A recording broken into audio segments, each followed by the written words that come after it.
राष्ट्र सर्वप्रथम राष्ट्र सर्वप्रथम राष्ट्र सर्वप्रथम राष्ट्र सर्वप्रथम।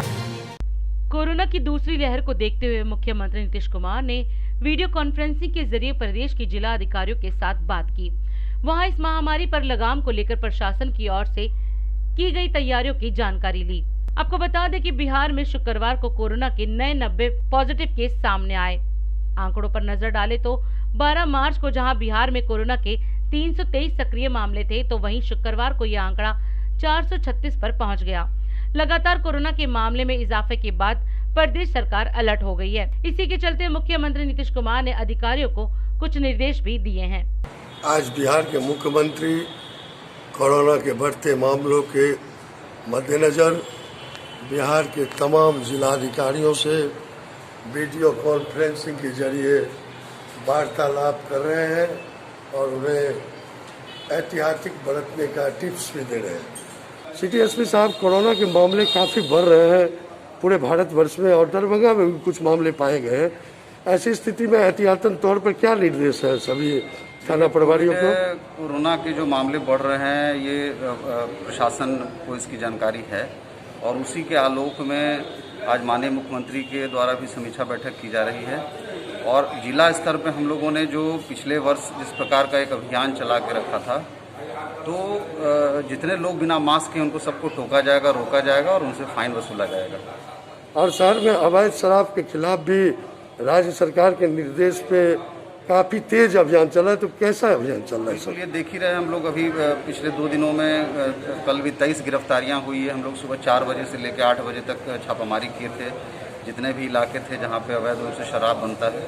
और ये अभियान नशीली पदार्थ के विरुद्ध भी चल रहा है, उसमें भी कई गिरफ्तारियाँ हुई हैं और आने वाले दिनों में भी होगी। और होली को शांतिपूर्ण संपन्न कराने के लिए भी आप लोग तत्पर हैं? बिल्कुल, होली के लिए भी हम लोगों ने शांति समिति की बैठक सब थाना में हम लोग का करवाना है और इसमें जो भी उदंड प्रवृत्ति के लोग हैं उन पे भी निरोधात्मक कार्रवाई की जाएगी। बहुत बहुत धन्यवाद। बिहार सूचना एवं जनसंपर्क विभाग से मिली जानकारी के मुताबिक कोरोना के बढ़ते प्रसार को देखते हुए मुख्यमंत्री नीतीश कुमार ने अधिकारियों को निर्देश दिए हैं कि होली के दिनों में ज्यादा सतर्क रहते हुए कोरोना के नियमों का पालन करें। राज्य सरकार कोरोना संक्रमण की रोकथाम हेतु पूरी तरह सतर्क है।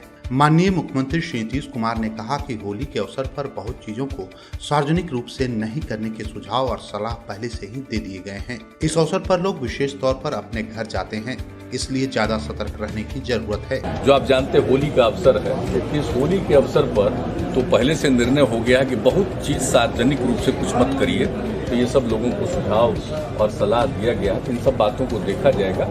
लेकिन जरूरी इस बात की है कि लोगों को इस अवसर पर कॉन्शियस करें। और होली का अवसर होता जानते ही है, कोई भी आदमी जो बाहर रहता अपने घर पर जाता तो ठीक है, घर पर जाता अच्छी बात है, लेकिन सब चीजों के प्रति लोगों को जागरूक रहना है।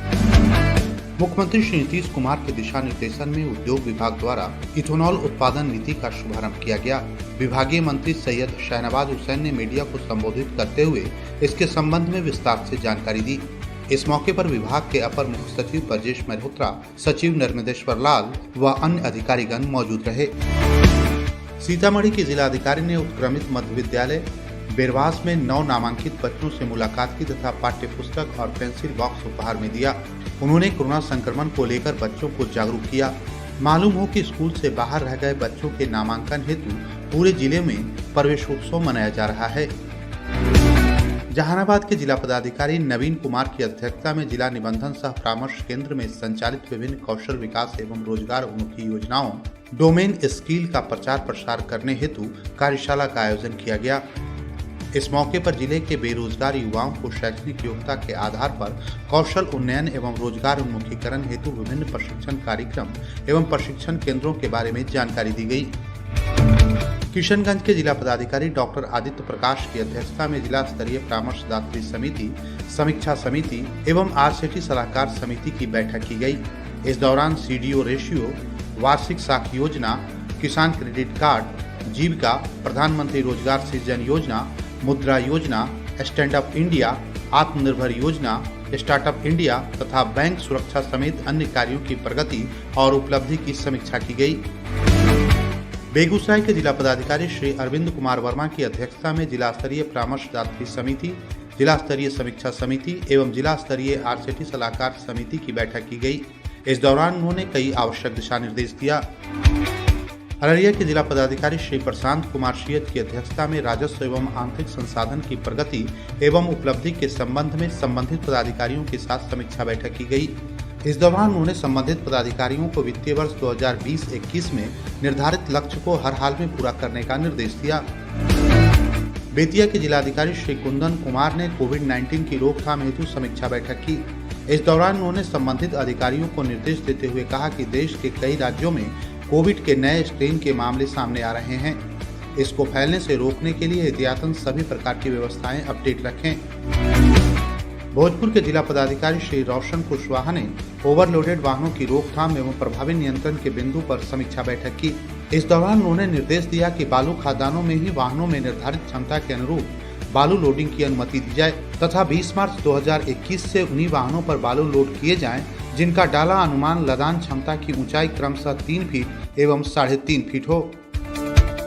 बक्सर के जिला पदाधिकारी श्री अमन समीर ने उर्दू भाषा कोषांग की ओर से स्थानीय नगर भवन में आयोजित जिला स्तरीय कार्यशाला सेमिनार एवं मुशायरा का उद्घाटन किया। जमुई के जिलाधिकारी श्री अवनीश कुमार सिंह ने मुख्यमंत्री के शुभकामना संदेश को जिले के कई स्कूली बच्चों को उपलब्ध कराया। इस दौरान उन्होंने कहा कि सरकार द्वारा स्टूडेंट क्रेडिट कार्ड, स्वयं सहायता भत्ता, कुशल युवा कार्यक्रम जैसे कई योजनाएं चलाई जा रही हैं ताकि हमारे राज्य के छात्र एवं युवा स्वावलंबी हो सकें। एक तरफ कोरोना के बढ़ते प्रसार को देखते हुए बिहार के मुख्यमंत्री नीतीश कुमार ने राज्य में कोरोना टेस्ट बढ़ाकर प्रतिदिन कोरोना टेस्ट की संख्या 70,000 कर दी है, तो वहीं राष्ट्र सर्वप्रथम की टीम ने कोरोना से बचाव को लेकर MRM कॉलेज दरभंगा के प्रोफेसर और डॉक्टर से बात की। आइए देखते हैं कि कोरोना से बचाव को लेकर उन्होंने क्या कहा। कोरोना से बचाव बहुत जरूरी है और कोरोना पुनः पैर पसारने लगा है। ऐसे में DID न्यूज चैनल की टीम आज MRM कॉलेज में पहुंची है। तांजनी जी, कोरोना से कैसे बचा जाए, कॉलेज में पालन हो रहा है? एकदम हमरा कॉलेज में हमरा लगे करीब 100% जे हमर छात्राएं छै, शिक्षक छै, शिक्षकेतर कर्मी छै, सब कियो एकरा पालन कर रहल छै। कहावत छै 2 गज की दूरी, मास्क है जरूरी, ओकर हमरा पालन भ रहल ये।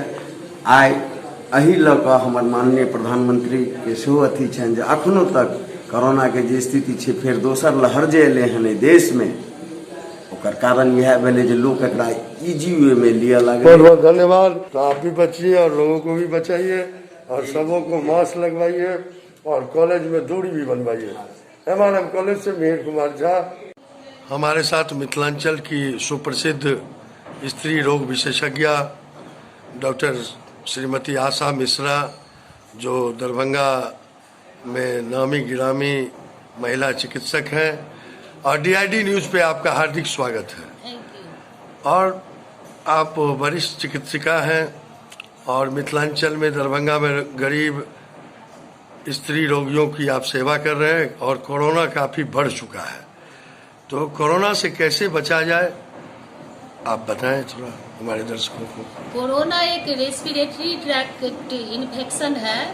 इसका जो है ड्रॉपलेट के द्वारा फैलता है, तो दूरी बनाना चाहिए। 2 आदमी के बीच में कम से कम 2 फीट का दूरी बना करके रहना चाहिए और मास्क पहनना चाहिए और हाथ को साबुन से धोते रहना है, किसी भी तरह का साबुन से। इसमें होता क्या है, सो कोरोना वायरस है, उसमें होता है RNA वायरस है, तो उसका जो सेल होता है चारों तरफ से जो मेम्ब्रेन होता है वो लिपिड का बना हुआ है।